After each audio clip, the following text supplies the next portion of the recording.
बिस्मिल्लाहिर्रहमानिर्रहीम रब्बी इश्रह ली सदरी व यस्सिर ली अमरी वहलुल उक़दतन मिन लिसानी यफ़क़हू क़ौली। एक ज़िम्मेदार राष्ट्रवादी मुसलमान होने के नाते आज मुझे बहुत खुशी हो रही है। एहदिनस सिरातल मुस्तकीम सिरातल लज़ीना अनअमत अलैहिम गैरिल मग़दूबी अलैहिम वलद्दाल्लीन आमीन। महाजनों, ये इनका तहसपन था। महापुरुषों के बताए हुए मार्ग पर चलो, उनके मार्ग पर चलो जिनसे अल्लाह खुश होता है।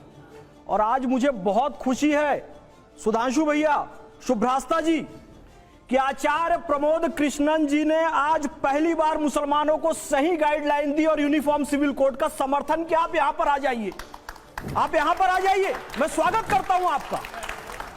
रहमानी साहब को आधा कंफ्यूजन है, यानी कि 50% इधर आ चुके हैं, 1.5 को और लाना है। आ जाएंगे, ताली बजा दीजिए इनके लिए, इंशाअल्लाह आ जाएंगे।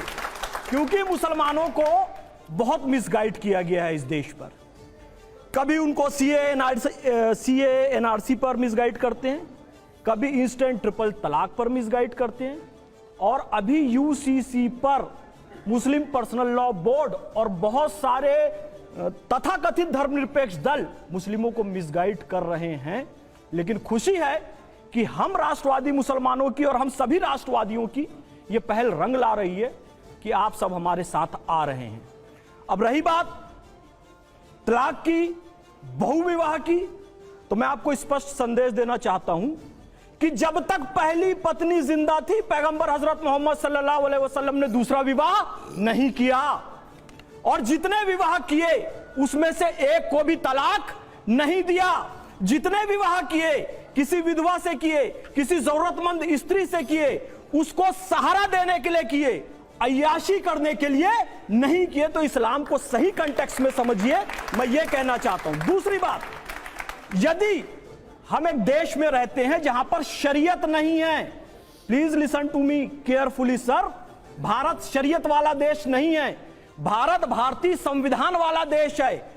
और भारतीय संविधान यदि यह कहता है, भारतीय कानून यह कहता है कि हत्या के लिए हिंदू और मुसलमान दोनों को 14 साल की सजा होनी चाहिए, चोरी के लिए हिंदू और मुसलमान दोनों को 6 महीने की सजा होनी चाहिए। यह नहीं कि मुसलमान का हाथ काट दिया जाए और मुसलमान की गर्दन काट दी जाए और हिंदू को 14 साल की सजा दे दी जाए। क्या यह डिफरेंस है हमारे यहां? नहीं है ना।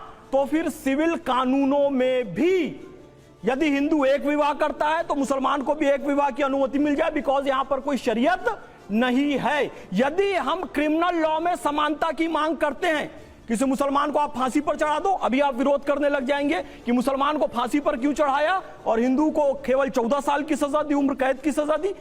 लेकिन जब यहां पर डिफरेंस होता है, जब यहां पर अंतर होता है, तो आप उसकी खुशियां मनाते हैं, जी हमें पॉलीगैमी का अधिकार दो, हमें बहुविवाह का अधिकार दो। तो ये दो नाव की सवारी नहीं चलेगी।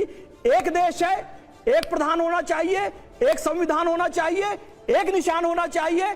और मैं पुनः निवेदन करता हूं प्रभु जी, रहमानी साहब आप सहमत हैं? नवल किशोर जी, मैं यहाँ पिछली बार भी आया था, यहाँ पर एक व्यक्ति वहां पर एक संगठन और एक दल भी रख लीजिए, सुनिए, बाकी सबको हटा दीजिए। मैं पिछली बार भी आया था यहाँ पर, एक व्यक्ति वहां से खड़ा होकर दाढ़ी रखकर एक महिला के लिए अपमानजनक शब्द कहते हैं। आज एक व्यक्ति वहां से खड़ा होता है, तुम किस समाज से आती हो? शुभ्राता जी को ये कह रहे तुम किस समाज से आती हो? जातिवादी राजनीति मत कीजिए, सम्मान करना सीखिए। रहमानी साहब, क्या आप इत्तेफाक रखते हैं जो फैज साहब कह रहे हैं? मेरा निवेदन है, और मैं मुस्लिम हूं सर। एक बात और, अभी यूनिफॉर्म सिविल कोड नहीं है। यूनिफॉर्म सिविल कोड आ जाएगा तब भी ये टोपी लगाने का अधिकार मुझे रहेगा। यूनिफॉर्म सिविल कोड आ जाएगा, दाढ़ी रखने का अधिकार मुझे रहेगा। यूनिफॉर्म सिविल कोड आ जाएगा, नमाज पढ़ने का अधिकार मुझे रहेगा। यूनिफॉर्म सिविल कोड आ जाएगा, मुझे रोजा रखने का, हज करने का अधिकार रहेगा। मुसलमानों को मिसगाइड करना बंद कीजिए, तुष्टीकरण की राजनीति करना बंद कीजिए। सियासत में जरूरी है रवादारी समझता है, वो रोजा तो नहीं रखता, अफ्तारी समझता है। एक बार अफ्तार पार्टी में टोपी लगाकर आइए, 5 साल मुसलमान को टोपी पहनाइए, ये हरकत करना बंद कीजिए। बहुत अच्छा किया, बहुत अच्छा किया।